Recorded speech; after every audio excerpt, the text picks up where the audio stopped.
Hello guys, Krishna this side, and today we are going to start with the economic impact of British rule on India.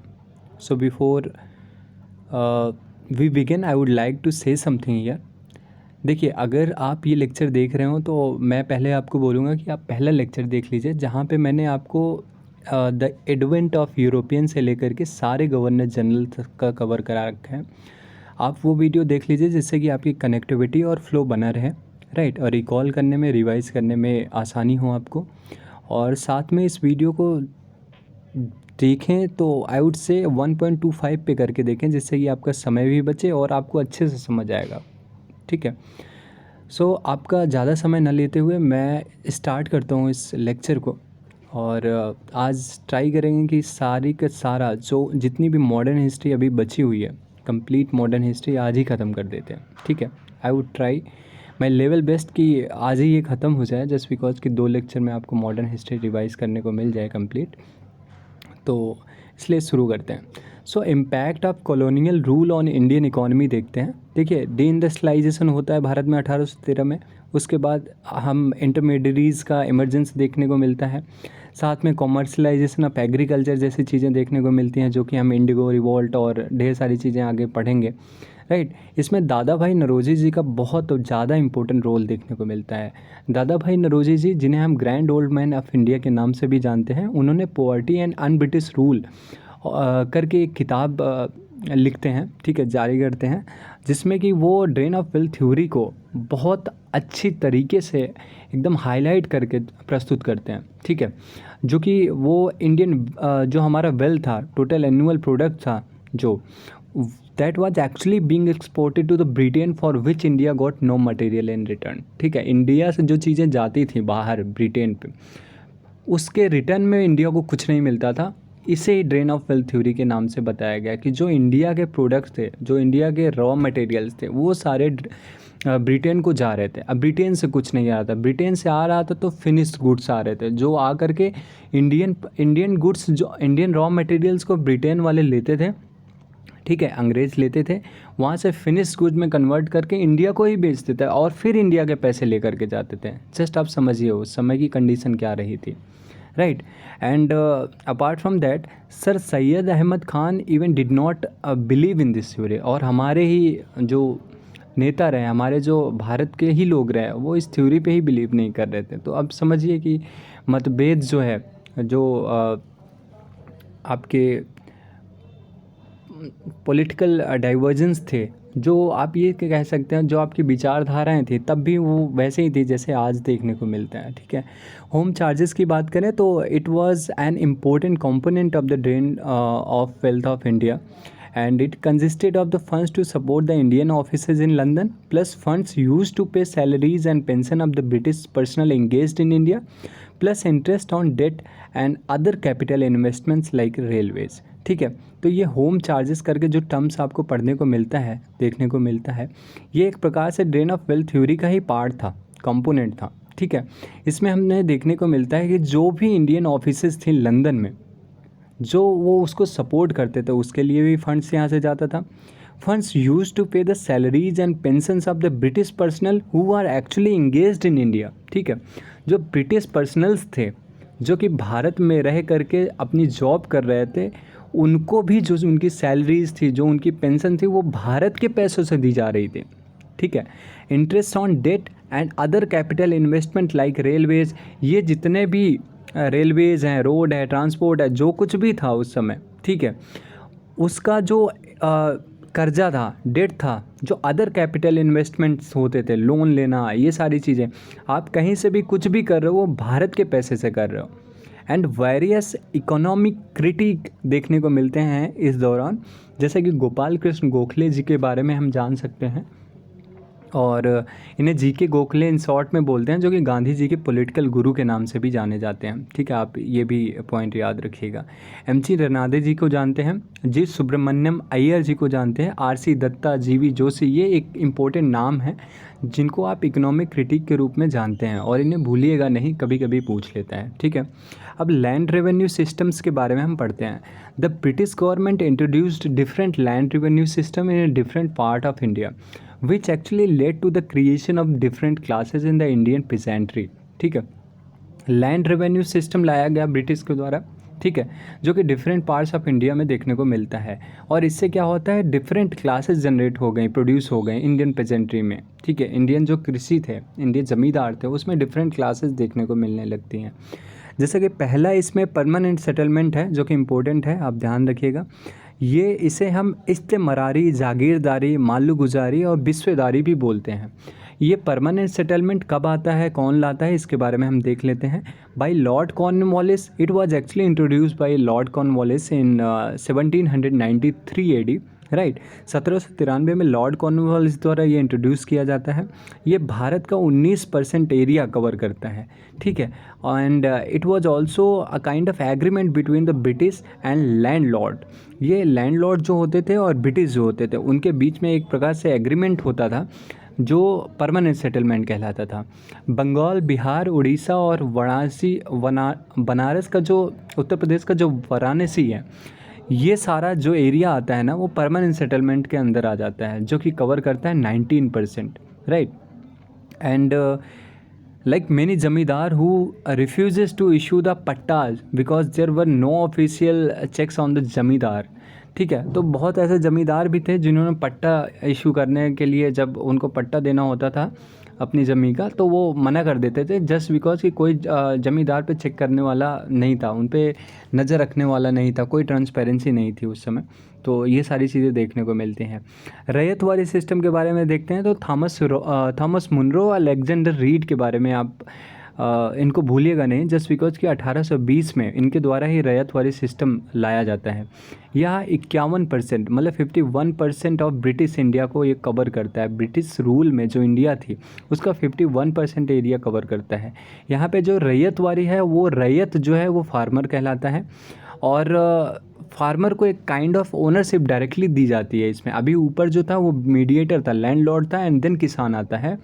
यहाँ पे जो British है वो British will be directly communicating, interacting and connecting with the landlord, ownership of the land, who are actually ryots. That was term given by the British actually. तो उस समय जो farmers थे, जो रैयत से उनसे ब्रिटिश लोग डायरेक्टली कम्युनिकेट करते थे, डायरेक्टली उनसे इंटरेक्शन करते थे, और उनको जो ओनरशिप थी वो दिया जाता था, पट्टा जिसे कहते हैं लैंड की, वो दिया जाता था। साथ में rent paid directly by the peasant to the government, और जो किसान होते थे वो डायरेक्टली ब्रिटिश गवर्नमेंट को रेंट पे करते थे, ठीक है।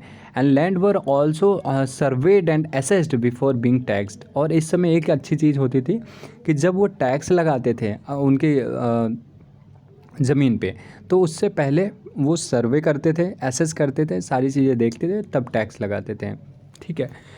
और फर्स्ट इन बारमहल डिस्ट्रिक्ट, ये देखने को मिलता है सबसे पहले बारमहल डिस्ट्रिक्ट, जो कि मद्रास प्रेसिडेंसी के अंदर आता था। मद्रास, बॉम्बे, ईस्ट बंगाल, आसाम एंड कुर्ग जो कि कर्नाटका में है। मेनली वेस्ट और साउथ इंडिया में ये रैयतवारी सिस्टम देखने को मिलता है, और एरिया सबसे ज़्यादा यही कवर करता है, 51%। याद रखिएगा, क्रोनोलॉजी में पूछा जा सकता है। महलवारी सिस्टम के बारे में देखें तो ये यूनाइटेड प्रोविंस जो है, यूनाइटेड प्रोविंसेस आप समझ रहे हैं, हमारा जो यूपी, उत्तराखंड, वेस्ट यूपी, ये सारी चीज़ें जो है वो महलवारी के अंदर आ जाती थी। तो यूनाइटेड प्रोविंसेस, सेंट्रल प्रोविंसेस और जो पंजाब है वो एरिया कवर करता है। लगभग 30% ऑफ द ब्रिटिश इंडिया को ये कवर करता था। इसमें जो रेवेन्यू कलेक्शन यूनिट होती थी वो विलेज होती थी या महल होती थी। That's why it is also called Mahalwari system, right guys. अब हम देख लेते हैं प्रीवियस ईयर्स जो क्वेश्चंस फैक्ट्स के रूप में पूछे गए थे, उसका यहाँ पे एक बहुत अच्छे से कंसोलिडेशन दिया गया है, इसके बारे में देख लेते हैं। जैसे कि in Bihar under permanent settlement land revenue was actually constitutionalized, ठीक है। यहाँ पे बिहार में जो परमानेंट सेटलमेंट था उसमें लैंड रेवेन्यू को एक कॉन्स्टिट्यूशनल वे में प्रेजेंट किया जाने लगा, ठीक है। बंगाल, बिहार, टेनेसी एक्ट लाया गया 1885 में। ये इंपॉर्टेंट है, टेनेसी एक्ट बंगाल बिहार का कब आया था, ये ईयर इंपॉर्टेंट है। First T company in Assam which was establish in 1839, ये इंपॉर्टेंट है। यहाँ पे जितने भी फैक्ट्स हैं they are very important guys, ठीक है। Goods actually which are being purchased by the East India Company from the Bengal during the 18th century included like cottons, cloth, opium, saltpeter, sugar and silk। ये सारी चीज़ें important है। कौन से ऐसे goods थे जो ईस्ट इंडिया कंपनी द्वारा ख़रीदे जाते थे उस समय बंगाल से, वो आप देख लीजिएगा, जिसमें cotton, cloth, opium, saltpetre, sugar and silk, ये सारी चीज़ें आती थी।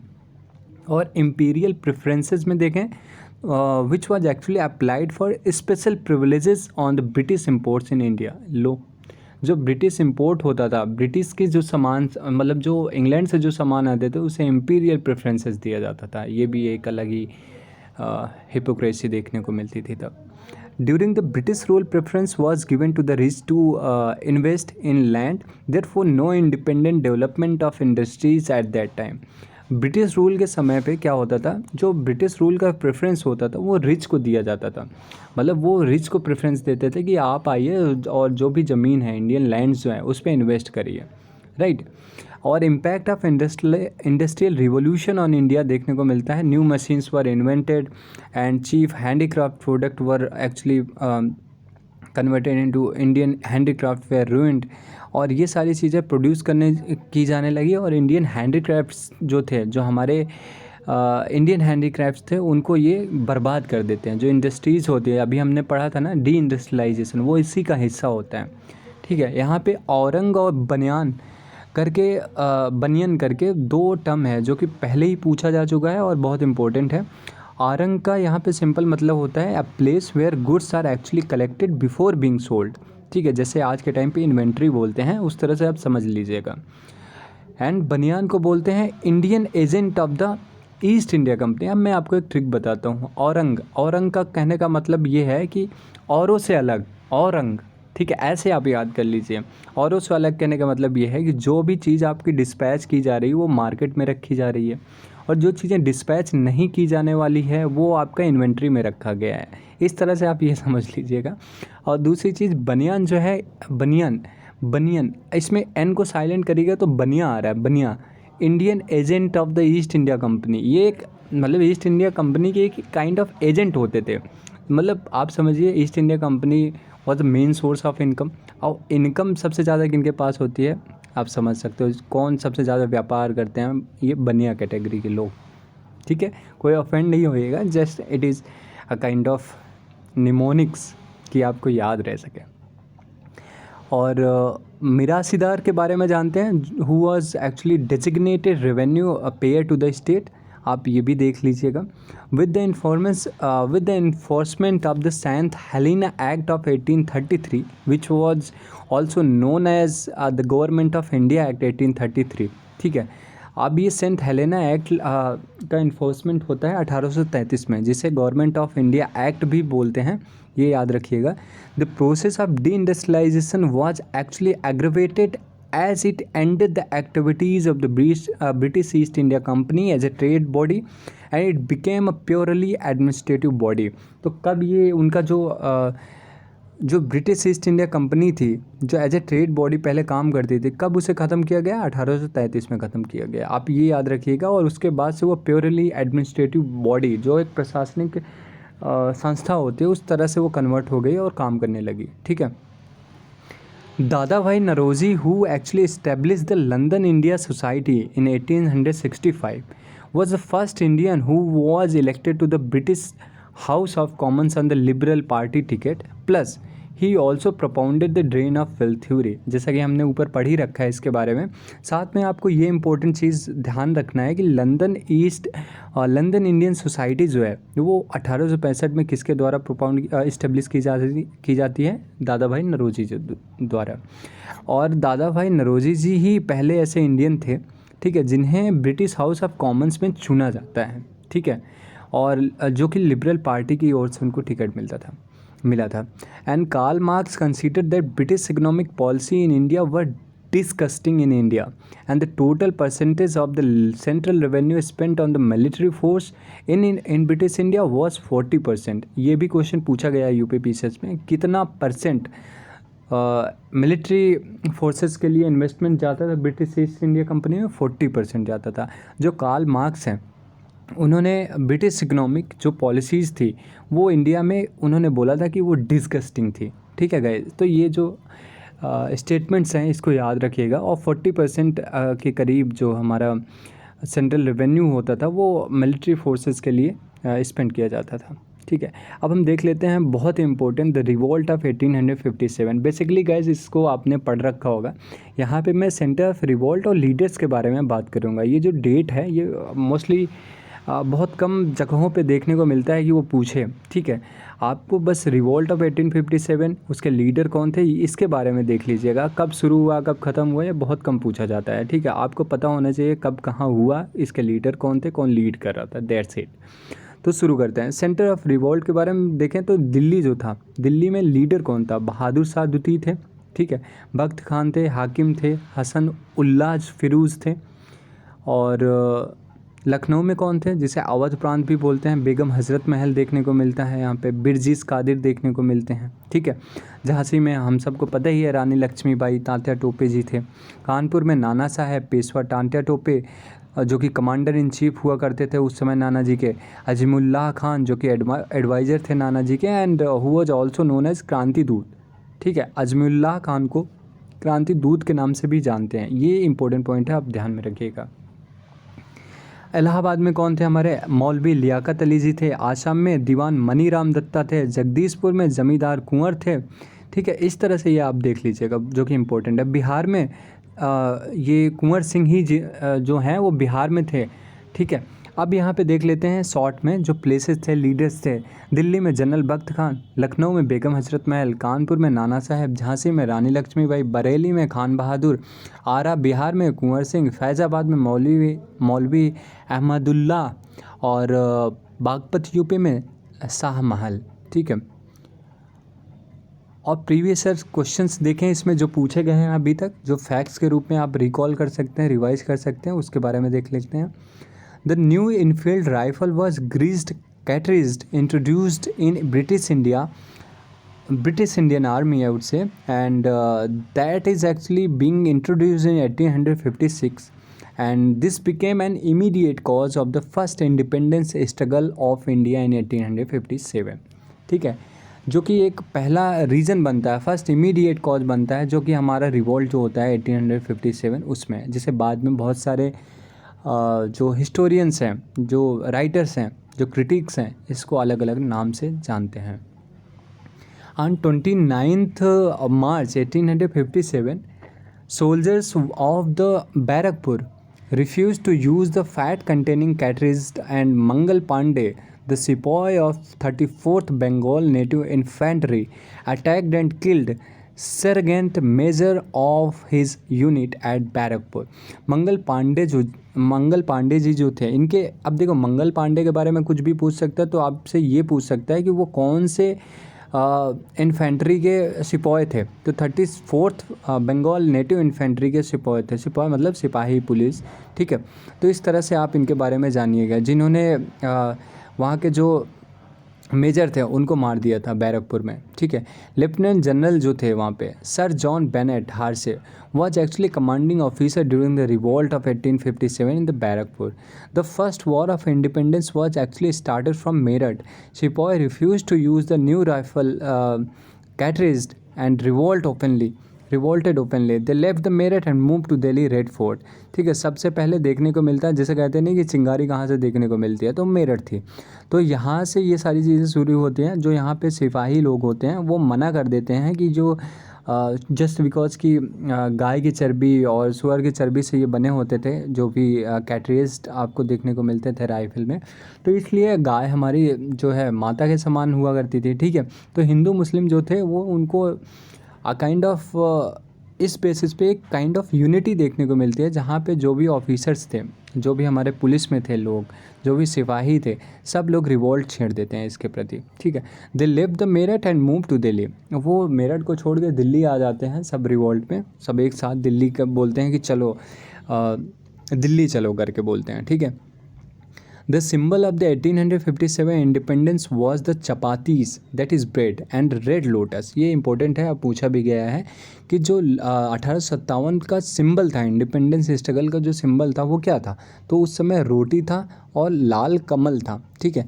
रानी Lakshmibai, originally known as Manikarnika, was born on 19 November 1835 in the Golghar, Varanasi, and she was married to Maharaja Gangadhar Rao of Jhansi at the age of 14 plus, mausoleum of Lakshmi Bai in Gwalior plus Dalhousie's annexed. इसके बारे में आपको पता है कि डलहौजी जो थे वो झांसी की रानी जो थी, डॉक्ट्रिन ऑफ लैप्स के तहत उनकी जो झांसी थी ओवरऑल उसको ही एनेक्स कर लेते हैं 1853 में। उसके बाद वो अपनी अंतिम सांस तक वो लड़ते हैं, ठीक है।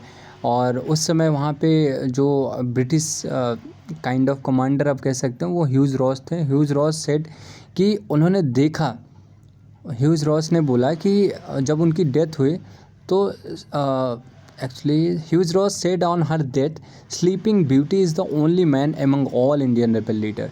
जो ह्यूज रॉस थे जिनके प्रति उनका युद्ध चल रहा था, ठीक है, जो उनके अपोनेंट थे, तो उन्होंने रानी लक्ष्मीबाई जी के बारे में बोलते हैं कि वो इकलौती मैन थी, ठीक है, जो कि ये जो जितने भी रिबेल लीडर थे, ऑल इंडियन रिबेल लीडर थे, उनके अगेंस्ट में इकलौती मैन थी जो कि युद्ध लड़ने के लिए कैपेबल थी। वो ऐसा मानते थे, क्योंकि और लोग तो बस कहने को थे, ये एकदम खुल के लड़ी। कहते नहीं झांसी वाली रानी खुल के लड़ी मर्दानी, ऐसा करके एक कहावत है। The maximum number of the sepoys who actually participated in the revolt of 1857 was from Awadh, ठीक है। 1857 में जो क्रांति हुआ था, ठीक है, 1857 की जो क्रांति हुई थी उसमें नंबर ऑफ पार्टिसिपेंट जो सबसे ज़्यादा थे वो अवध से थे। एंड तात्या टोपे जिनका ओरिजिनल नाम जो था रामचंद्र पांडुरंग था, उनका जन्म 1814 में होता है येवला में, जो कि महाराष्ट्र में है, और वो कमांडर इन चीफ होते हैं नाना साहब के, ठीक है। Along with he was also commander in chief for Rani Lakshmibai, ठीक है। ये सारी चीज़ें आपने पढ़ रखा है, बहुत अच्छे से आपको याद है। Sir Henry Lawrence, Major Havelock and General Neill died in Lucknow. कौन कौन से लोग थे जो लखनऊ में मरे थे, उनके बारे में हम यहाँ पे देख सकते हैं। Thakur Kaushal Singh of Auwa defeated the joint army of the British and Jodhpur during the revolt of 1857। I think ये क्वेश्चन कहीं तो पूछा गया है, आई थिंक बिहार या कहीं तो मैंने देखा है, तो ये भी इंपॉर्टेंट हो जाता है, देख लेना। Saadat Ali Khan had struggled against the Britishers in the revolt of 1857 at Indore and Maulvi Ahmadullah Shah was the bitterest enemy of the Britisher and he led the 1857 revolt in Faizabad. Faizabad में कौन रिवॉल्ट लेड कर रहे थे उसके बारे में आप देख लेना। Mirza Ghalib was a poet who witness the revolt of 1857। ऐसे पूछ लेता है वो कौन से ऐसे पोएट थे जिन्होंने 1857 का रिवॉल्ट खुद से देखा था, जिनका जन्म 1797 में होता है, आगरा के रहने वाले थे, और इनकी मृत्यु जो है 1869 में हो जाती है, फरवरी में, ठीक है, दिल्ली में। And Scindias of Gwalior, the Nizam of Hyderabad and Holkars of Indore give active support the British during the 1857 revolt. अब समझिए ऐसे गद्दार लोग थे हमारे यहाँ पे। 1857 का युद्ध चल रहा है और जो ग्वालियर के सिंधिया थे, निज़ाम जो थे हैदराबाद के, और जो इंदौर के होलकर्स थे, ये सब ब्रिटिश को सपोर्ट कर रहे थे उस टाइम पे। लॉर्ड कैनिंग कहते हैं कि if Scindia joins the rebels I will pack of tomorrow. मतलब इतना कॉन्फिडेंस था कि ऐसे बोलते कि अगर सिंधिया जो है, अगर वो रिबेल्स मतलब 1857 में जो रिवोल्ट कर रहे थे लोग, उनके बारे में बोलते हैं, तो I will pack of tomorrow. हद है। The educated middle class did not participate in the revolt of 1857 which was one of the major reason for the failure of 1857 mutiny. Plus money lenders and merchant were also against the war, ठीक है। देखिए पहले तो educated middle class जो है वो उसने participate नहीं किया 1857 में। दूसरी चीज़, all India participation was actually absent in this revolt just because कि ये इसका आप देख सकते हैं north west India, central India और बस इतना ही इसका एरिया था जहाँ पे ये 1857 का रिवोल्ट देखने को मिलता है। यहाँ पे लोग जो पार्टिसिपेट कर रहे थे, उसके बाद साउथ इंडिया कम्प्लीटली यहाँ से कट ऑफ था, ठीक है। और साथ में जो एजुकेटेड मिडिल क्लास था उसने भी पार्टिसिपेट नहीं किया था, ठीक है, जो कि एक मेजर रीज़न बन जाता है जो 1857 की म्यूटिनी थी उसके फेलियर का। और साथ में money lender merchant were also against the war. देखो जिनको बेनिफिट होता है, जो पैसा देखते हैं, उनके लिए तो हर एक चीज़, वॉर हो या कुछ भी हो, उनके लिए तो हर एक चीज़ से ही प्रॉब्लम होगी, तो वो ब्रिटिश को ही सपोर्ट करेंगे, ठीक है। वो वॉर के अगेंस्ट ही थे कि उन्हें लग रहा था कि ये सारी चीज़ें चल रही है, अब हमारा बिजनेस नहीं चल रहा है। जो मर्चेंट थे वो अपना फोकस कर रहे थे, जो ज़मींदार थे उनको अपना लगा था, ठीक है। तो Chittor and Munger remained unaffected by the revolt of 1857। जो चित्तौड़ था और मुंगेर था, 2 ऐसे ज़िले थे जो कि अनअफेक्टेड देखने को मिलते हैं, जो कि रिवॉल्ट ऑफ 1857 के अधीन पाए जाते हैं। लॉर्ड कैनिंग के बारे में देख लेते हैं। 1856 में आते हैं, 1862 तक इनका कार्यकाल होता है और गवर्नर जनरल ऑफ इंडिया होते हैं ये 1857 के टाइम पे, ठीक है।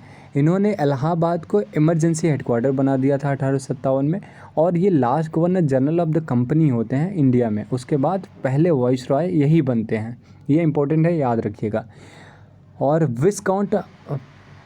विस्काउंट पामेस्ट्रॉन जो थे was a British prime minister during the revolt of 1857। अब इसको याद करने के लिए आप या नाम तो याद नहीं कर सकते हो, मतलब थोड़ा सा डिफ़िकल्ट हो सकता है, तो आप इतना याद रखना कि जो ब्रिटिश प्राइम मिनिस्टर थे 1857 के टाइम पे, ठीक है, वो कौन थे। अपना हाथ उठाना और पाम देखना और ऐसा सोचना कि ब्रिटिश को मारना है, तो याद आ जाएगा। जो पामेस्ट्रम थे, पामेस्ट्रम ऐसे करके, तो वो थे। रीज़न फॉर 1857 रिवॉल्ट फेलियर, पहले तो जैसा कि हमने बात ही कर लिया कि एक तो यूनिटी नहीं थी, ठीक है, ऑल ओवर जो इंडिया में पार्टिसिपेशन था वो एब्सेंट था, तो ये सारी चीज़ें इसके रीज़न में भी आ सकते हैं। Lack of common strategies and central organisation, देखो सेंट्रल लीडरशिप एब्सेंट थी, जिसकी वजह से ना हमारे पास स्ट्रेटजीज़ थी, ठीक है, ना हमारे पास कोई लीडरशिप स्किल्स थी जिसके थ्रू हम आगे लीड कर सकें। और साथ में British soldiers were also better equipped and organised rather than Indians, ठीक है। नेटिव किंग्स जो थे वो ब्रिटिश के सपोर्ट में थे, तो इस तरह की चीज़ें देखने को मिल सकती हैं जो कि फेलियर का कॉज बनती हैं। RC. Majumdar and SN. Sen ने इसे बोला था नॉट एन ऑर्गेनाइज और नेशनल रिवोल्ट। आर.सी. मजूमदार वो बोलते हैं neither first nor national war of independence in his book the sepoy mutiny. वो अपनी बुक में ये लिखते हैं कि ये नाइदर फर्स्ट और ना ही नेशनल वॉर ऑफ इंडिपेंडेंस है। वी.डी. सावरकर जी जो हैं वो बोलते हैं कि it is the war of independence. अपनी किताब जो है the Indian war of independence of 1857 में उन्होंने इस चीज़ को बोला है। ताराचंद जो थे वॉर ऑफ नेशन से इंडिपेंडेंस बोलते हैं। लॉरेंस एंड जॉन सीले जो कि इंपॉर्टेंट है, इसको ध्यान में रखिएगा, मेयर सिपॉय म्यूटनी बोलते हैं ये। और जे.आर. ओम्स के बारे में देखते हैं तो ये बोलते हैं कि एक conflict between civilization and barbarism के बारे में ये बोलते हैं। James Outram and Mohammedan conspiracy making capital of Hindu grievances, इन्होंने ये बोला था। Sir James Outram and W Taylor बोलते हैं कि हिंदू मुस्लिम कॉन्स्पिरेसी है और ये कुछ नहीं है, ठीक है। The official historians of the Indian freedom struggle was SN. Sen and whose book titled 1857 was published in 1957, ठीक है। ऑफिशियल हिस्टोरियंस जो थे इंडियन फ्रीडम स्ट्रगल के, वो कौन थे, एस.एन. सेन थे। And Syed Ahmed Khan the first Indian to write in Indian language on the census of 1857 revolt in Asbabe Baghawate Hind, that is 1859, ठीक है। तो ये इनका इंडियन लैंग्वेज में जो कॉज लिखे थे वो उस किताब में लिखे थे, आसबे बगावते हिंद, ठीक है। तो ये सैयद अहमद खान जी लिखते हैं। सर विलियम होवर्ड रसल जो थे was the correspondent of the newspaper times published from the London in 1857, which wrote that nobody in the North India looks at white man's cars with a friendly view, ये लिखते हैं, ठीक है। After the revolt of 1857 east India company का rule ख़त्म हो जाता है और यहाँ पे इंडियन एडमिनिस्ट्रेशन देखने को मिलता है under the British crown. Queen Victoria जो थी वो उनका प्रोक्लेमेशन आता है 1 नवंबर 1858 में, और लॉर्ड कैनिंग उस समय इलाहाबाद कोर्ट में होते हैं जो कि प्रोक्लेम करते हैं। Plus the policy of annexation was abundant, और यहाँ पे ये भी देखने को मिलता है कि जो एनेक्सेशन की पॉलिसी है, जैसे डॉक्ट्रिन ऑफ लैप्स आपको देखने को मिली थी, ठीक है। और ऐसे आपका उनके समय पे जो पॉलिसी थी वेलेस्ली के टाइम पे, ठीक है, तो वो सारी चीज़ें यहाँ पे अबंडन की जाती हैं। और पील कमीशन आता है, पील कमीशन डायरेक्टली पूछ लेता है कि पील कमीशन क्या है, तो it was actually associated with the army reorganisation after the suppression of the revolt of 1857 and also plus divided the regiment of the army on the basis of caste community and religion, plus British recruited the soldiers from the Gurkhas, Sikh and Punjabis in the north. ये Peel commission इसके बारे में बात करते हैं। Other popular अपराइजेंस के बारे में देखें तो इंडिगो रिवोल्ट होता है जो कि 1809। देखो जो भी रिवोल्ट्स होंगे उसमें क्या इंपॉर्टेंट है मैं आपको उतना बता दूंगा, ठीक है, और जो कि UP pieces point of view से इम्पोर्टेंट होगा, आप ध्यान रखिएगा। इंडियन रिवोल्ट, इंडिगो रिवोल्ट के बारे में देखते हैं तो 1859 से 1860 में होता है, ठीक है, और बंगाल का एरिया होता है और इसे ही हम बोलते हैं नील विद्रोह, सॉरी इसमें नील विद्रोह लिखा है ना, इंडिगो रिवोल्ट नील विद्रोह ही कहलाता है। और इस समय जो इंडिगो की खेती होती थी, ब्रिटिश जो है हमारी जो ट्रेडिशनल जो एग्रीकल्चर होते थे उसको रिप्लेस करके इंडिगो की खेती कराने के लिए वो इस इंडिगो पॉलिसीज़ लाते हैं, जिसकी वजह से ये इंडिगो रिवोल्ट होता है गाइस, राइट। और यहाँ पे लीडर कौन उस समय होते हैं, विष्णु विश्वास एंड दिगंबर विश्वास होते हैं, ठीक है। और आप देख सकते हैं कि Europeans exploited the local peasant by forcing them to grow indigo on their lands instead of the more paying crops, plus the reason for cultivation of indigo because the increasing demand for the blue dye in Europe. And Dinbandhu Mitra depicted an indigo revolt in his play in the Bengali Neel Darpan that is written in 1869. Plus Harish Chandra Mukherjee, editor of the Hindu Patriot, also published regular reports on the hardship of the peasant. देखिए इसमें important क्या है, Indigo revolt कहाँ होता है, बंगाल में होता है। पीरियड क्या होता है, 1859 से 1860 के बीच का है। इसे नील विद्रोह भी बोलते हैं। यहाँ पे इंडिगो जो फार्मर्स होते हैं उन्हें फोर्स किया जाता है, जो हमारे इंडियन फार्मर्स होते हैं उन्हें फोर्स किया जाता है इंडिगो ग्रो करने के लिए, जस्ट बिकॉज कि यूरोप में इसकी बहुत ज़्यादा डिमांड थी, उनको ब्लू डाई बनाना होता था, इसलिए इस चीज़ की डिमांड बढ़ी और यहाँ पे उनको फोर्स किया जाने लगा। इस पे दीनबंधु मित्रा जो इंडियन राइटर थे उन्होंने इसके बारे में लिखा है अपनी किताब नील दर्पण में, जिसका जो पब्लिश की जाती है 1869 में। और हरीश चंद्र जी मुखर्जी जो थे वो हिंदू पैट्रियट के एडिटर थे, जिन्होंने हमेशा इसके बारे में लिखते रहे हैं, जो किसानों की हार्डशिप थी उसके बारे में बताते रहे हैं। सन्यासी फ़कीर रेबिलियन 1763 से 1800 के बीच में होता है। वहाबी मूवमेंट जो कि इम्पोर्टेंट है, सर सैयद अहमद अफ राय बरेली द्वारा ये लीड किया जाता है, ठीक है, ये देख लीजिएगा। नामधारी या कूका मूवमेंट 1840 में होता है। यहाँ पे जो लीडर होते हैं वो भगत जवाहर महल होते हैं, जिन्हें सियान साहब भी बोलते हैं हम, ठीक है। तो ये होता है, ये वेस्टर्न पंजाब में देखने को मिलता है। और कूका मूवमेंट और पागलपंथीज रिवोल्ट जो देखने को मिलता है 1825 में, और जिससे लेड कर रहे होते हैं करम शाह टीपू शाह। पागलपंथीज जो होते हैं, ठीक है, वो करम शाह और टीपू शाह, ऐसे आप बोल सकते हैं करम शाह टीपू शाह पागल हो गए थे क्या, जो रिवोल्ट उन्होंने जारी कर दिया, ऐसे मान लीजिएगा। तो पागलपंथीज रिवोल्ट जो थे करम शाह टीपू शाह, ठीक है। तो ये देखने को मिलता है आपका यहाँ पे। और यहाँ पे आप ये समझ लीजिएगा कि जो गारोस टाइप्स है, गारो के ट्राइब्स थे उससे रिलेटेड है, ऐसा मान लीजिएगा। संथाल रिबेलियन आपको देखने को मिलता है 1855 से 1856 तक। जो संथाल रिबेलियंस है उसको लीड कौन कर रहा था, सिद्धू और कान्हू, इनके बारे में तो आप सभी जानते होंगे। तो ये चीज़ आप इम्पोर्टेंट है, इनके बारे में आप ये ध्यान रखिएगा। और फराजी रेबेलियन 1838 से 51 के बीच में होता है। रमोसी अपराइजिंग होता है 1822 से 1839। खोंड अपराइजिंग होता है। कोल अपराइजिंग होता है। कोल अपराइजिंग थोड़ा इंपॉर्टेंट है, 1820 से 37 के बीच में होता है। भूमची रिवोल्ट देखने को मिलता है। आहोम रिवोल्ट देखने को मिलता है जो कि 1828 में होता है। इसके लीडर इंपॉर्टेंट है गोमदार कोनवार, ठीक है। आहोम रिवोल्ट आप 1828 में देख लिए। और खासी रिवोल्ट आपको देखने को मिलता है खासी हिल्स में, जो कि होता है 1829 में, तीरथ सिंह द्वारा लीड किया जाता है। भील अपराइजिंग आपको देखने को मिलता है। बहुत इसके रिवोल्ट्स होते हैं, जैसे कि 1818, 1825, 1831, 1841। और लेड किसके द्वारा किया जाता है, शिवराम द्वारा किया जाता है। वेस्टर्न घाट महाराष्ट्र का रीजन होता है। और आपका रंपा रेबेलियन देखने को मिलता है। रंपा रेबेलियन, इसके लीडर बहुत इंपॉर्टेंट है, आपको ईयर याद हो या नहीं याद हो, 1879-80 के बीच होता है और एक 1920-21 के बीच होता है।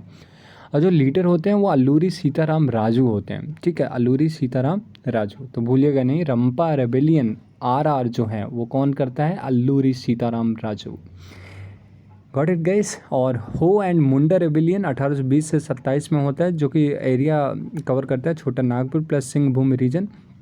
और ये हो एंड मुंडा आ रहा है तो आप समझ ही सकते हैं बिरसा मुंडा जी के द्वारा ये लीड किया गया होगा south of the Ranchi, which was popularly known as the Sardari Larai. ठीक है, और जो उलगुलन करके ये यूपीएससी तक में पूछा गया है कि उलगुलन जो रिवोल्ट था वो किससे संबंधित था, तो वो बिरसा मुंडा जी से रिलेटेड था, जिसे ग्रेट टुमल्ट भी बोलते हैं।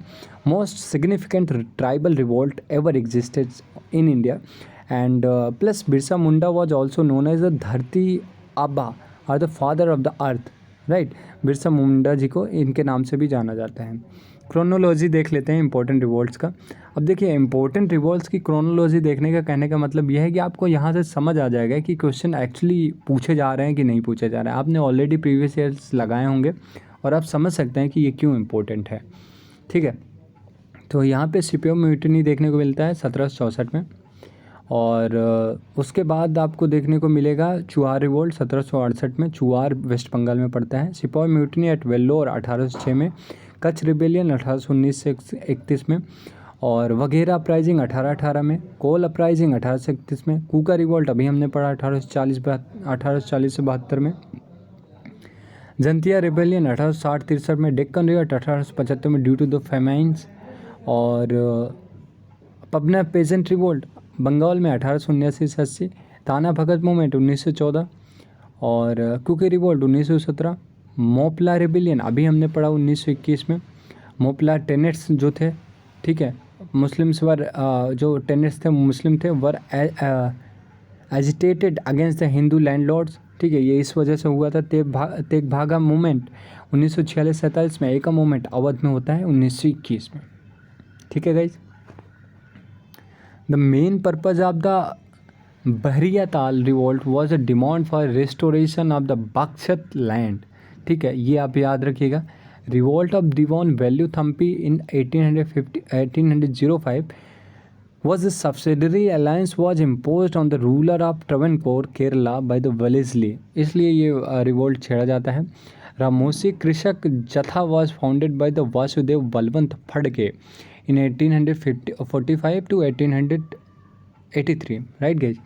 एंड गटकारी रिबेलियन कोल्हापुर में देखने को मिलता है। संथाल झारखंड का इलाका है। भील जो है राजस्थान में पड़ता है। टोडा तमिलनाडु में पड़ता है। और जरावाज जो है अंडमान एंड निकोबार में पड़ता है। सोशल रिफॉर्म्स की बात करें तो उस समय सुरजी भगत एंड गोविंद गिरी जी ने जो लसोदिया मूवमेंट लॉन्च किया था उसके बारे में देख सकते हैं आप यहाँ पे। The word adivasi was use for the first time to refer the tribal people by the Amritlal Vithaldas Thakkar. जो आप समझो, अगर आपसे ये पूछा जाता है कि आदिवासी शब्द जो है पहली बार किसके द्वारा यूज किया गया था, तो आप ये समझ सकते हैं कोई अमृतलाल विठलदास ठक्कर ऐसे करके याद करिएगा। आदिवासी ठक्कर ऐसे ऐसे याद कर लीजिएगा, जिन्हें ठक्कर बप्पा भी बोलते थे।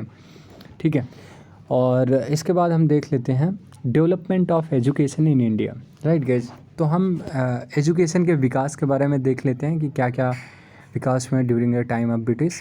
ठीक, एक second. So the development of education under the companies rule.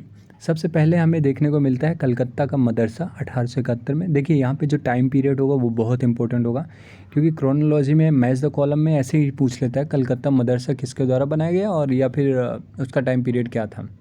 ठीक है, तो कलकत्ता मदरसा 1871 में बनाया जाता है। फर्स्ट मदरसा होता है establish by the Warren Hastings द्वारा ये बनाया जाता है। और संस्कृत कॉलेज जो कि 1791 में बनाया गया। फर्स्ट संस्कृत महाविद्यालय है जो कि बनारस में देखने को मिलता है by Jonathan Duncan. Asiatic Society of Bengal सब जानते होंगे, विलियम जोन्स के द्वारा बनाया जाता है 1784 में। फोर्ट विलियम कॉलेज 10 जुलाई 1800 में by Richard Colley Wellesley. Plus ये किस पर्पज से बनाया गया था? Training of the civil servants of the company in language and custom of India. ठीक है, तो इसलिए ये बनाया गया था। कब बनाया गया था? 1800 में बनाया गया था। चार्टर एक्ट 1813 में लाया जाता है, जो कि 1 लाख रुपीज़ एनुअली सैंक्शन करता है। Plus introduction of the English education वो भी इंट्रोड्यूस कर देता है। इंग्लिश एजुकेशन सबसे पहले 1813 में ऑफिशियली आता है, जिसके लिए 1 लाख रुपए का सैंक्शन होता है एनुअली। और ओरिएंटलिस्ट एंड एंग्लिसिस्ट 1833 में विलियम बेंटिक जो थे वो सेटअप करते हैं एक general committee on the public instruction under the Lord Macaulay. Macaulay, ठीक है। ओरिएंटलिस्ट जो है वो proponent of the traditional Indian languages थे and medium of instructions should vernacular, और वो बोलते हैं कि जो इंस्ट्रक्शन का मीडियम होना चाहिए वो वर्नाकुलर होना चाहिए, ठीक है।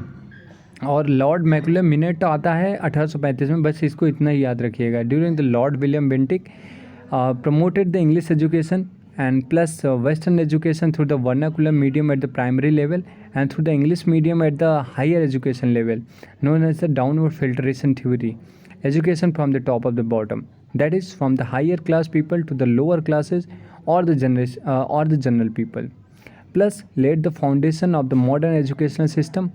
These all the things are came under Lord Macaulay Minute 1835. अब यहाँ पे विलियम बेंटिक उस समय पे गवर्नर जनरल हुआ करते थे, और लॉर्ड मैकले में 1835 में जो ये आता है प्रपोजल आता है, उसमें क्या होता है, ये इंग्लिश एजुकेशन को प्रमोट करते हैं, ठीक है। इनके कहने का मतलब था कि वर्नाकुलर एजुकेशन जो है आप लोअर लेवल तक रखिए, हायर एजुकेशन में आपको आपको इंग्लिश पढ़ना पड़ेगा, ठीक है। इंग्लिश मीडियम जो है at the higher education level पे आपको देखना पड़ेगा, और इसे ही डाउनवर्ड फिल्ट्रेशन थ्योरी बोलते हैं। कहने का मतलब ये है कि आप जब डाउनवर्ड फिल्ट्रेशन थ्योरी आप ऐसे समझ लीजिए कि ऊपर से नीचे आने की, वो मतलब नीचे से ऊपर जाने का कुछ नहीं है। आप जो वर्नाकुलर लैंग्वेज है आपकी जो वो है, वो हायर एजुकेशन जब आप अचीव करेंगे तब आपको इंग्लिश पढ़ने को मिलेगा, पहले नहीं मिलेगा। इस तरह से आप समझ सकते हैं, जो ऊपर पढ़े शिक्षित लोग हैं वो नीचे के लोगों को पढ़ाएंगे। एंड वुड डिस्पैच के बारे में देख लेते हैं, तो 1854 में ही आता है वुड डिस्पैच, जिसे Magna Carta of English education in India बोलते हैं। एंड ये फीमेल एजुकेशन को बढ़ावा देता है, plus medium instruction in English in higher studies and vernaculars in schools level, and plus establish the first 3 universities Calcutta, Madras and Bombay. Wood dispatch आता है जिसे Magna Carta of English education in India बोलते हैं guys, ये 1854 में आता है, ठीक है। यहाँ पे इसके आने के बाद 3 जो यूनिवर्सिटीज़ हैं कलकत्ता, मद्रास और बॉम्बे में, वो इस्टेब्लिश की जाती हैं, आप देख सकते हैं। डेवलपमेंट देख लेते हैं of education under the British crown. Hunter Education Commission आता है 1822 में, जो कि first education commission in India होता है by Lord Ripon. And Indian Universities Act आता है 1904 में, during the time period of the Lord Curzon. And Raleigh Commission भी आपको देखने को मिलता है to prospect the universities, plus Gokhale termed it as retrograde measure. And National Council of education भी देखने को मिलता है, जो कि 15 अगस्त 1906 को इस्टेब्लिश होता है। सैडलर कमीशन, जो कि आपको पता ही होगा, 1917 में आता है, जस्ट आफ्टर द आपका लखनऊ पैक्ट, राइट। अब यहाँ पे रिव्यूड ये क्या करता है, स्कूल एजुकेशन और यूनिवर्सिटी एजुकेशन के सिस्टम को रिव्यू करता था। सैडलर 1917 में आता है, ठीक है। ये प्रीवियस ईयर्स फैक्ट्स हैं कुछ इंपॉर्टेंट, इनको भी आप देख लीजिएगा पॉज करके। अब हम डेवलपमेंट देख लेते हैं प्रेस का इंडिया में, क्योंकि जो इम्पोर्टेंट है हम वही पढ़ा रहे हैं, और जिससे कि आपका जो कंप्लीट मॉडर्न हिस्ट्री है वो एक ही वीडियो में रिकॉल हो जाए, इसलिए थोड़ा स्पीड में चल रहे हैं गाइज। और सारे ही इंपॉर्टेंट पॉइंट है, आप समझ रहे हैं यूपी पीसीएस में कितना इंपॉर्टेंट है, आप इससे ही समझ सकते हैं कि इसमें जो पॉइंटर्स भी हैं वो भी इतने इंपॉर्टेंट है, कितने इंपॉर्टेंट है। आप देख लीजिए कि द हिंदू जो है, ठीक है, list of important newspaper repeatedly asked in the exam, already यहाँ पे मेंशन कर दिया गया कि बार बार ये पूछे जा रहे हैं। The Hindu, G Subramania Iyer and Veera Raghavachari के द्वारा ये लाया गया था। बंगाल गजेट जो था वो पहला न्यूज़पेपर होता है जो कि 1780 में पब्लिश होता है, जेम्स अगस्टस हाइकी के द्वारा समाचार दर्पण 1818 में, और जो इम्पोर्टेंट है उसके बारे में ही हम पढ़ेंगे। मृत्युल अखबार जो आता है 1822 में आता है, राजा राम मोहन रॉय द्वारा। हिंदू पैट्रियट अभी ऊपर हमने पढ़ा था, गिरीश चंद्र घोष के द्वारा। सोम प्रकाश आता है जो कि इम्पोर्टेंट है, ईश्वर चंद्र विद्यासागर जी द्वारा आता था, इसके एडिटर द्वारकानाथ विद्याभूषण जी थे। और सोम प्रकाश कब आता था, 1859 में प्रकाशित होता था, इंडियन मिरर 1861 में देवेंद्र नाथ टैगोर के द्वारा देखने को मिलता है। अमृत बाजार पत्रिका 1868 में शिशिर कुमार घोष, मोतीलाल घोष के द्वारा देखने को मिलता है। और बंगा दर्शन 1873 में बंकिम चंद्र चटर्जी, बंगा दर्शन सिंपल बंगाल से रिलेटेड, बंगाल का दर्शन करा रहे थे उस समय, इंडिगो और ढेर सारी चीज़ें, ठीक है। और इंडिया 1890 में दादा भाई नौरोजी जी का है। इंडियन ओपिनियन आप इसके बारे में जानते हैं, 1903 में पब्लिश किया गया था महात्मा गांधी जी द्वारा अफ्रीका में, ठीक है। और इंडिपेंडेंट के बारे में भी आप जानते हैं, मोतीलाल नेहरू जी का ये न्यूज़पेपर था। युगांतर भूपेंद्र दत्त जी का है, बरिंदर घोष जी का है, ठीक है, 1906 में आता है। और नवजीवन 1919 में आता है गांधी जी द्वारा। यंग इंडिया 1919 में गांधी जी द्वारा। हरिजन 1933 में आता है, इंग्लिश पेपर होता है, ये महात्मा गांधी द्वारा होता है। और ये जो पुणे की यरवदा जेल थी वहाँ से ये पब्लिश होता है, ठीक है। और फ्री हिंदुस्तान तारकनाथ दास, ठीक है। अल हिलाल अबुल कलाम आज़ाद जी जो थे उनके द्वारा। और बहिष्कृत भारत 1924 में आता है भीमराव अंबेडकर द्वारा। न्यू इंडिया 1914 में एनी बेसेंट के द्वारा आता है। सुधारक गोपाल कृष्ण गोखले। जितने भी हैं मुझे लगता है सारे ही पूछे गए हैं, बहुत इंपॉर्टेंट है गाइस। और voice of India Dadabhai Naoroji. Bengali S N. Banerjee. Bangabhashi Jogindra Nath Bose. Hindustani Ganga Prasad Verma. Commonwealth Annie Besant. Bombay chronicle Firoz Shah Mehta, ठीक है। The leader Madan Mohan Malviya. Justice T M. Nair. The pioneer George Allen. Qaumi Awaz Jawaharlal Nehru and Rafi Ahmed Kidwai. और आप देख लीजिए मूक नायक बी.आर. अम्बेडकर। एंड दैनिक आज शिव प्रसाद गुप्ता। रस गिरफ्तार के बारे में दादा भाई नौरोजी जी को जानते ही हैं। और comrade Mohammad Ali Jinnah. And Vande Mataram English में आता था ये 1906 में बाई बिपिन चंद्र पाल, जो कि बाद में ये एडिट किए जाने लगा अरबिंदो जी द्वारा। सोशलिस्ट ऐसे डांगे। नवयुग मुजफ्फर अहमद। इनकलाब गुलाम हुसैन द्वारा। लेबर किसान गैजेट एम सिंगरवेलू द्वारा, जो कि सारे ही इंपॉर्टेंट है guys. The first newspaper the Bengal gazette 1780 and the time period of 1780 was publish by James Augustus Hicky, ठीक है। एंड जेम्स सिल्क बकिंगम जो थे father of the modern press of India कहलाते हैं वो। एंड हिंदू पैट्रियट जो था was the first newspaper publish by Indians in English, ठीक है, ये देख लीजिएगा आप। और Ishwarchandra Vidyasagar started the publication the सोम प्रकाश, अभी हमने ऊपर पढ़ लिया। Lord Wellesley brought the censorship press act of 1799, ये आप देख लीजिए। लॉर्ड लिटन 1876 से 1880 में जो कि वर्नाकुलर प्रेस एक्ट होता है वो इनके द्वारा ही पास किया जाता है, ठीक है। और लॉर्ड रिपन द्वारा ये रिपील किया जाता है। First Indian to go to jail 1882 में सबसे पहले इंडियन कौन थे जो जेल गए थे? In the performance of his duty as a journalist was Bal Gangadhar Tilak. Provoking Chapekar brother to the murder to English man. Taraknath started to issue the newspaper free India. अभी हमने ऊपर सारा चीज़ पढ़ रखा है, ठीक है, आप ये देख लीजिएगा एक बार। और भारत मित्र हिंदी में आता था। राष्ट्रमाता किस में आता था? मराठी में। प्रजामित्र गुजराती और नायक बंगाली में। अब हम देख लेते हैं सोशियो रिलीजियस रिफॉर्म मूवमेंट्स, ठीक है, जो कि इम्पोर्टेंट है बहुत। राजा राम मोहन राय जी के बारे में आप सभी जानते हैं। 1774 से 1833 का टाइम पीरियड होता है इनको। इंडियन रिनाइंस के फादर माने जाते हैं, ठीक है। इन्हें पैगम्बरी प्रोफेट ऑफ इंडियन नेशनलिज्म भी बोलते हैं। ही was actually bridge between the past and the future and father of modern India भी इनको बोलते हैं। फर्स्ट मॉडर्न मैन एंड युगदूत आप कह सकते हो इनको। और the title Raja was actually given by the Mughal emperor Akbar second in the time period of in the year 1830, right, and founded his first society आत्मीय सभा in 1815। देखो पहले तो इनके नाम से बहुत सारे नाम हैं इनके, वो याद रखिएगा। और जो इनको राजा राम मोहन रॉय में जो राजा की उपाधि थी वो किसने दी थी? अकबर द्वितीय ने दी थी 1830 में। और आत्मीय सभा का ये स्थापना करते हैं 1815 में। और उसके बाद ब्रह्मो समाज का ये स्थापना करते हैं 1828 में, जिसे बाद में ब्रह्मो सभा कहने लगे। और इन्होंने आइडोलॉट्री प्रीस्ट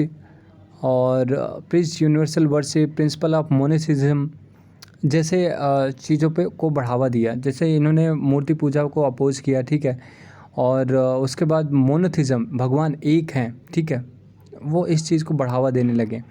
और बुक्स इनकी जो थी गिफ्ट टू द मोनोथिज्म आप पढ़ सकते हो, और जो कि 1809 में आती है, पब्लिश होती है। एंड प्रिसेप्ट ऑफ जेसस 1820 में आती है, वो आप भी देख सकते हो, ये इनकी ही लिखी गई किताब है। और इन्होंने वेस्टर्न एजुकेशन को एडवोकेट किया, प्रमोट किया। और इनकी जो समाधि है, समाधि of the Raja Ram Mohan Roy is in Bristol, England में इनकी समाधि देखने को मिलती है। और ये जो कलकत्ता यूनिटेरियन कमेटी है उसको भी इस्टेब्लिश करते हैं, इस्टेब्लिश द वेदांता कॉलेज 1825 में। और ये सती प्रथा के अगेंस्ट काम करते हैं। Strongly he also oppose the jury act of 1826। Bhavani Charan Bandopadhyay publish the Samachar Chandrika in 1822 to oppose the religious social ideas of Raja Ram Mohan Roy. अब ये जान सकते हो कि वो कौन थे जिन्होंने अपोज किया था इनके आइडियाज़ को, तो भवानी चरण बंदोपाध्याय। अब देवेंद्रनाथ टैगोर जी के बारे में देख लेते हैं। 1817 से 1905 का टाइम पीरियड होता है इनका। इन्होंने ब्रह्म समाज को ज्वाइन किया था 1842 में। उसके बाद आदि ब्रह्म समाज की इन्होंने स्थापना की थी और ये तत्व बोधनी सभा द्वारा हेड किया जाता था। केशव चंद्र सेन के बारे में देख लें, 1838 से 1884 का टाइम पीरियड होता है। और ये appointed as Acharya of the Brahmo Samaj. ये आचार्य जो हैं ब्रह्म समाज के आचार्य के रूप में अपॉइंट किए जाते हैं 1858 में।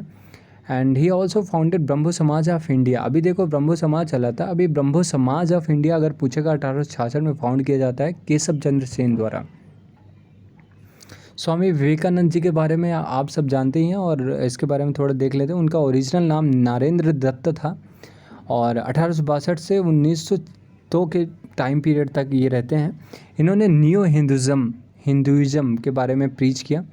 और he also participated at the world parliament of the religion held at Chicago at in 1893। 1893 में जो शिकागो सम्मेलन होता है वर्ल्ड पार्लियामेंट का, उसको इन्होंने लीड किया था और वहाँ पे पार्टिसिपेट किया था और भारत को रिप्रेजेंट किया था।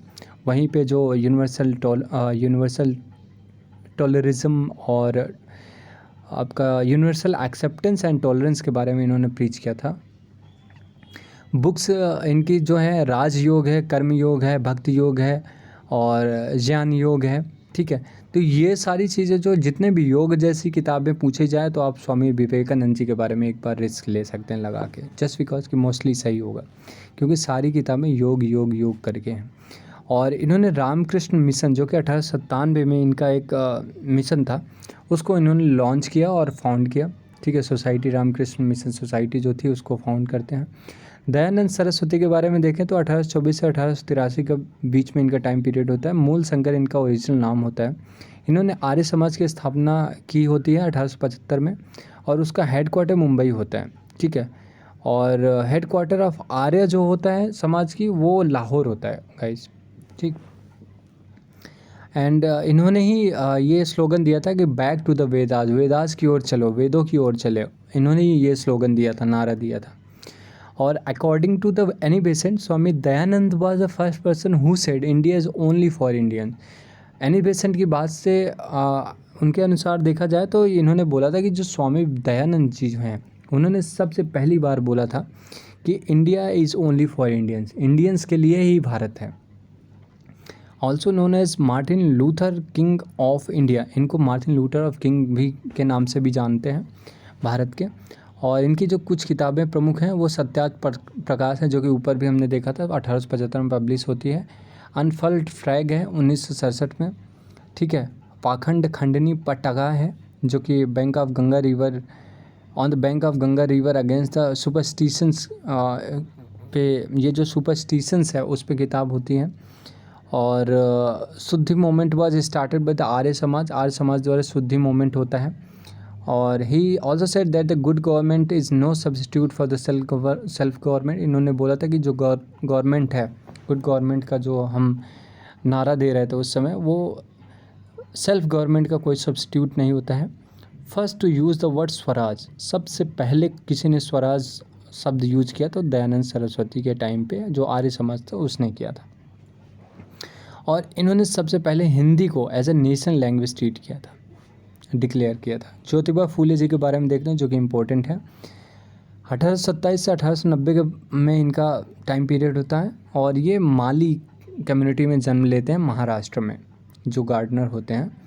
और he was actually against upper caste and Brahmanical domination.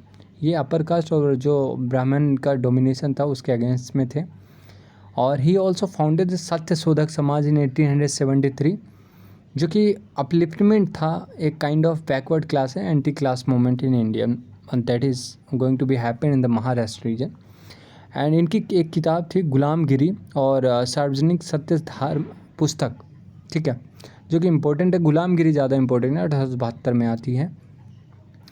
And the women's movement in India started largely under his influence. इनके ही इन्फ्लुएंस में वुमेन का जो मूवमेंट है सबसे ज़्यादा देखने को मिलता है।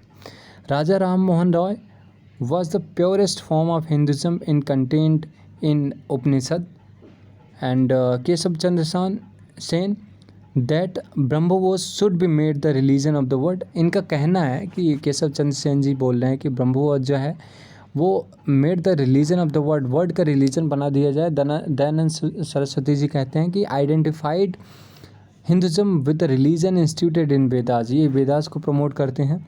रामकृष्ण परमहंस जी बोलते हैं कि emphasize that there are several ways to reach God. ये बोलते हैं कि बहुत सारे तरीके हैं भगवान की प्राप्ति करने के, केवल एक तरीके नहीं है, ठीक है। अब ये प्रीवियस ईयर फैक्ट्स देख लीजिए जो कि इम्पोर्टेंट है गाइस, जो कि ऊपर पढ़ा है उसी से रिलेटेड क्वेश्चन जो आए हैं वो यहाँ पे as a one liner mention कर दिया गया है आपके लिए, देख लीजिएगा। लगभग जितने भी क्वेश्चंस आए हैं सब हमारे फैक्ट्स पे ही हैं, आप देख सकते हैं गाइस। 56 मिनट 57 मिनट का वीडियो हो गया, सो थोड़ा लेंदी हो गया। अब नेक्स्ट वीडियो में हम नेक्स्ट लेक्चर जो हमारा होगा वो पॉलिटिकल ऑर्गेनाइजेशन से शुरू होगा, और उसके बाद हम ट्राई करेंगे कि ये ख़त्म ही हो जाए, ठीक है। तो नॉन कोऑपरेशन मूवमेंट, ये सारी चीज़ें नेक्स्ट वीडियो में होपफुली ख़त्म हो जाएंगी।